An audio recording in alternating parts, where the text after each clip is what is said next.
안녕하세요. 뜨는 아침 묵상 이성훈 목사입니다. 여러분 오늘 하루 잘 맞이하셨는지요? 오늘도 뜨아에 찾아와 주신 우리 뜨아 가족들 진심으로 사랑하고 축복합니다. 오늘 하루도 하나님의 말씀으로 시작하고 또 이 말씀으로 하루를 지탱하고요. 또 이 말씀으로 우리의 삶의 자리가 충만해지기를 주님의 이름으로 축복합니다. 오늘 함께 나눌 말씀은 창세기 41장 41절에서 45절 말씀입니다. 함께 보시겠습니다. 바로가 또 요셉에게 이르되 내가 너를 애굽 온 땅의 총리가 되게 하노라 하고 자기의 인장 반지를 빼어 요셉의 손에 끼우고 그에게 세마포 옷을 입히고 금사슬을 목에 걸고 자기에게 있는 버금수레에 그를 태우매 무리가 그의 앞에서 소리 지르기를 엎드리라 하더라. 바로가 그에게 애굽 전국을 총리로 다스리게 하였더라. 바로가 요셉에게 이르되 나는 바로라. 애굽 온 땅에서 내 허락이 없이는 수족을 놀릴 자가 없으리라 하고 그가 요셉의 이름을 사브나 바네아라 하고 또 온의 제사장 보디베라의 딸 아스낫을 그에게 주어 아내로 삼게 하니라. 요셉이 나가 애굽 온 땅을 순찰하니라. 아멘. 우리는 유독 요셉을 좋아해요. 그죠? 요셉의 공감 포인트가 있기도 하고 또 요셉에 대해서 이렇게 기대하고 바라는 그런 만족감이 있거든요. 그래서 많은 사람들이 요셉을 좀 선망하고 좋아하고 나도 요셉처럼 그런 마음을 가지게 되는 거죠. 요셉에 대해서 정말 많은 설교자들이 요셉을 주제로 설교도 하고 강의도 하고 아이들이 신앙교육할 때 보면 첫 번째 이렇게 다루어지는 추천되는 그런 인물이 요셉이에요. 다윗, 요셉. 그만큼 요셉의 삶에는 기승전결이 분명한 것 같아요. 특별히 성경 창세기에 보면은 요셉의 이야기가 분량이 압도적으로 많거든요. 아브라함 중요하죠. 이삭, 야곱 다 굉장히 중요한 신앙의 인물인데 분량으로 보면 요셉이 압도적이에요. 그만큼 창세기에 어쩌면 절정 포인트, 최고의 절정이 바로 이 요셉이 아닐까 싶습니다. 왜 이렇게 요셉을 좋아할까? 버림받았고, 그것도 누구에게요? 가족에게. 가족에게 버림받았고, 정말 생고생을 하잖아요. 그 생고생 끝에 뭐가 왔어요? 총리, 오늘 본문이 되는. 드디어 이 한 나라, 애굽, 이집트라는 한 나라의 2인자의 자리에 딱 오르잖아요. 얼마나 이 결과가 딱 명백해요. 이야, 고생했는데 뭐가 온 거예요? 낙이 왔네. 우리 고진감래라는 사자성어를 생각하게 되는데요. 정말 말할 수 없는 고난, 오해 이런 연속이었는데 요셉은 드디어 그 높은 자리에 하나님이 요셉을 앉히셨어. 굉장히 희망적이잖아요. 많은 사람들이 이런 이유로 요셉을 좋아하고 우리가 요셉을 또 생각하게 되는데 저는 오늘 두 가지 포인트에서 조금 다른 해석, 다른 생각을 한번 해보고 싶습니다. 그렇다고 해서 요셉이 가지고 있는 이 고생 끝에 낙이 온다는 거 혹은 요셉이 받은 복 그것이 잘못되었다라는 의미가 아니라 정말 그 안에 담겨 있는 진짜의 메시지는 어떤 것일까 하고 조금 더 들어가 보고 싶은 거죠. 첫 번째 주제는 고진감래. 정말 고난 끝에 승리, 고난 끝에 희망, 고난 끝에 하나님이 주시는 즐거움, 낙. 맞아요. 하나님은 그 고난 끝에 반드시 그 고난을 이겨서 열매를 맺게 하시는 분이에요. 이 요셉의 경우에는 고난은 무엇이었고 그 고난 끝에 요셉이 얻게 된 열매는 무엇이었을까? 우리는 흔히 외적인 것으로 많이 생각을 해요. 못 먹었어. 가난했어. 버림받았어. 종이었어. 노예였어. 비참했어. 그런데 그 모든 옷을 벗고 총리의 옷을 입었어. 많은 권력을 얻었어. 막강한 권력 있잖아요. 2인자인데. 그리고 그의 삶의 질이 달라졌어. 요즘 시대로 보면 뭐 이런 거잖아. 이제 강남에 빌딩 샀어. 그리고 좋은 고급 외제차를 몰아. 높은 연봉이 있어. 그리고 내 자녀들을 내 마음껏 호요식할 수 있도록 해줄 수 있어. 뭐 이런 것들 있잖아요. 요셉에게 고난 이후의 승리, 열매는 과연 그런 것이었을까? 성경을 조금 더 들여다보면 사실은 요셉에게 이 총리라는 자리는요, 말 그대로 자리였을 뿐이에요. 요셉은 버림받아서 구덩이에 처박히고 팔려 나와서 보디발의 집에 종으로 이렇게 지냈을 때, 그때도 요셉은 보디발에 의해서 어떤 평가를 받냐면 하나님이 형통케 하시는 사람이네. 하나님이 함께하는 사람이네. 그가 어떻게 했길래? 그 종이잖아요. 종인데 뭘 어떻게 했길래 주인이 보면서 하나님이 함께하는 사람이네. 저 사람 남다르네 라고 했을까요? 사람의 눈치가 아니라 하나님과 교제하는 삶으로 그의 표정, 그의 살아가는 삶의 모습들, 이런 것들이 남달랐겠죠. 그리고 오해를 받아서 감옥에 갇히지만 그 감옥에서도 간수장의 눈에 들잖아요. 그 간수장의 눈에 들었을 때 성경을 보면 하나님이 형통케 하셨다 그러거든요. 눈에 들어서 좋은 위치에 올라간 것이 형통한 게 아니라 그의 삶의 원칙, 그가 그 고난과 고통 가운데 원칙을 발견한 것 같아요. 삶의 원칙, 삶의 방식, 삶의 모습을 드디어 이제 요셉이 발견하게 된 것 같아요. 그래서 요셉은 그 원칙대로 살아가는 거예요. 있든 있지 않든, 누가 보든 보지 않든 하나님이 나를 보신다는 생각으로 내 주어진 자리에서, 그곳이 어디든 어떤 자리든 최고의 만족을 하며 그 자리를 섬겨냈던 거죠. 그 자리에서 헌신할 수 있었던 거죠. 그 자리에 대해서 사랑하고 아낄 수 있었던 거죠. 그 모습이 자신의 만족뿐만 아니라 다른 타인들의 만족을 위해서도 함께 움직여 나갔겠죠. 그게 남달랐던 포인트. 그랬던 요셉이 총리의 자리에 오릅니다. 우리는 신분이 격상되었고 그가 누리는 모든 막강한 권력이며 그 주변의 환경들에 주목하고 우아하지만 실제로 요셉에게는 바뀐 게 그냥 신분만 바뀌었을 뿐이에요. 자리만 바뀌었을 뿐이에요. 그의 삶의 원칙, 삶을 살아가는 모습은 그대로였어요. 여러분 오늘 본문을 보시면 45절에 요셉이 나가 애굽 온 땅을 순찰하니라 나와요. 똑같은 메시지가 46절에도 나오거든요. 애굽 온 땅을 순찰한다. 굳이 그럴 필요가 있었을까요? 굳이 요셉이 이렇게 애굽 온 땅을 순찰하면서 직접 그 현장에서 백성들의 삶을 돌아볼 필요가 있었을까요? 2인자인데요.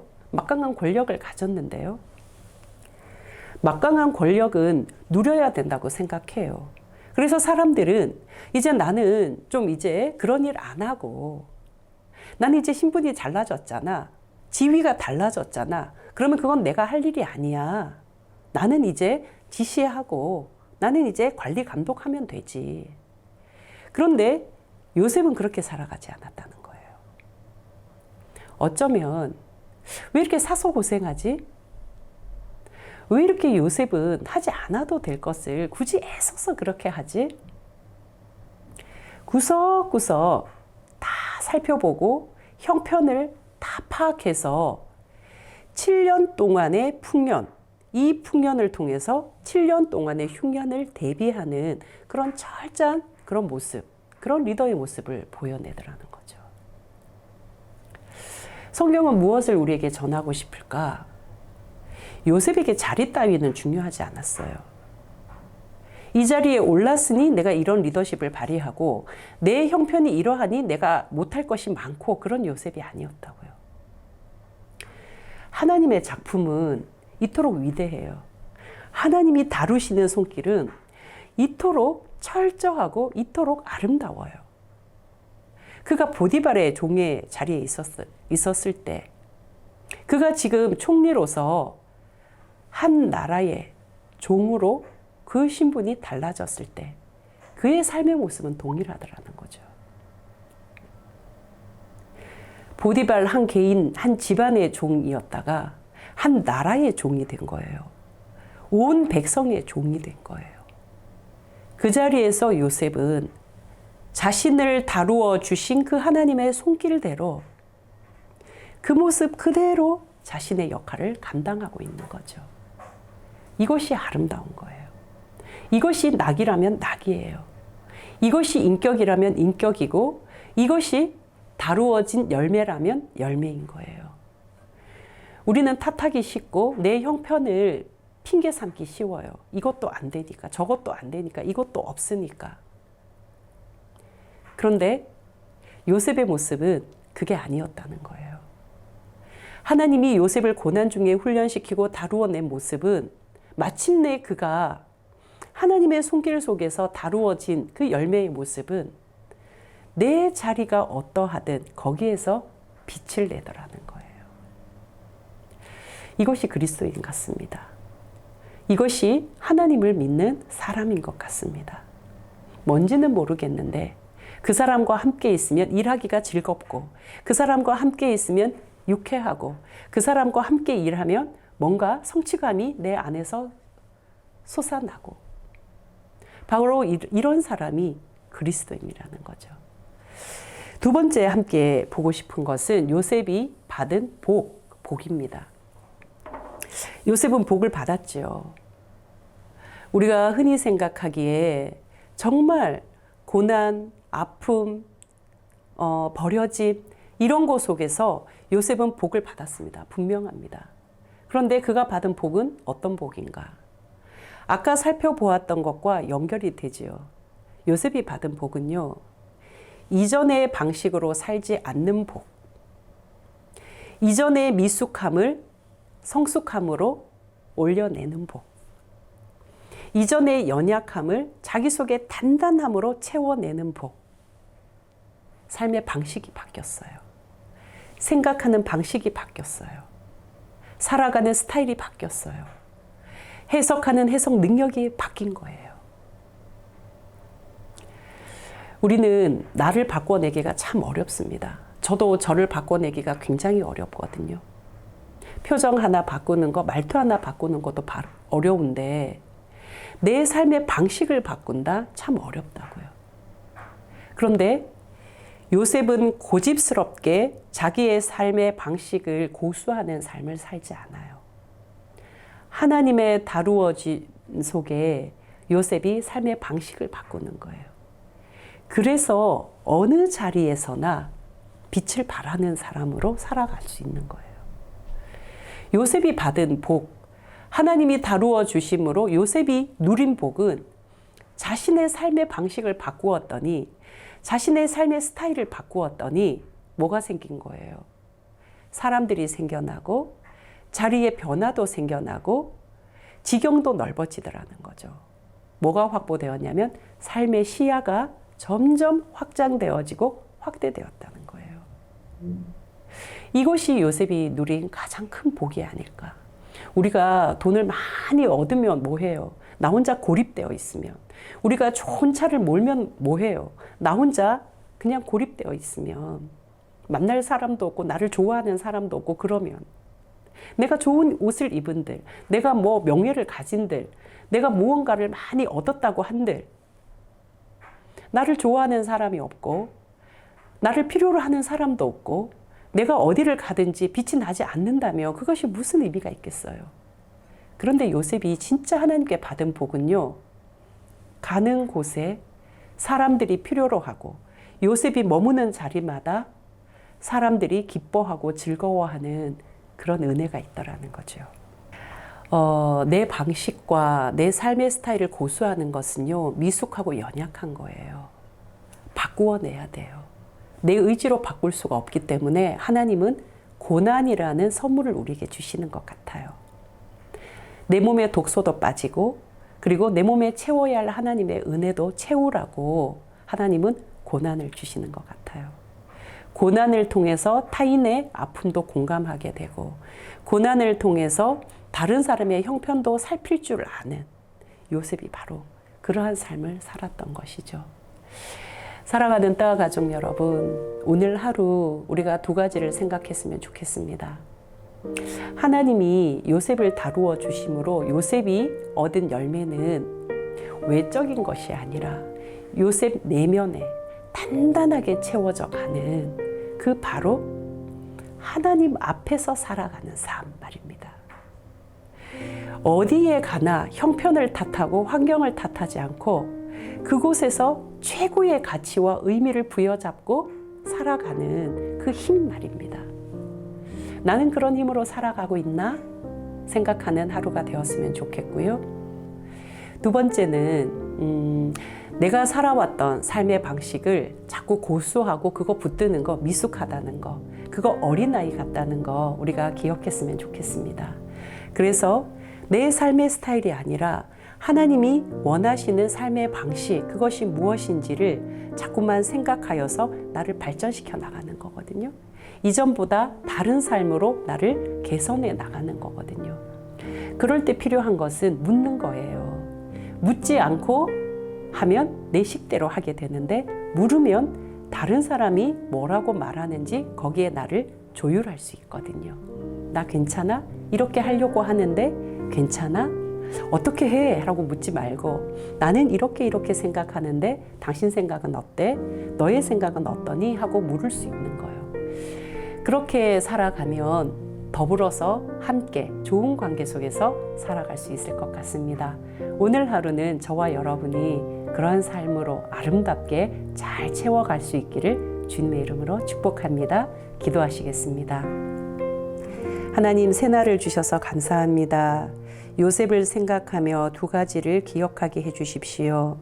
내가 있는 자리, 내가 처한 환경이 어떠하든지 탓하지 않고 덕분에 감사하고 또 그곳에서 빛을 발할 수 있는 그러한 삶을 살아갈 수 있게 해주십시오. 그래서 하나님께서 나를 다루어 주신 열매가 모든 사람들과 더불어 함께 기뻐하는 그런 열매가 되게 하여 주십시오. 이 하루도 온전히 주님의 손을 의지합니다. 우리의 삶을 붙들어 주시옵소서. 예수 그리스도의 이름으로 기도합니다. 아멘.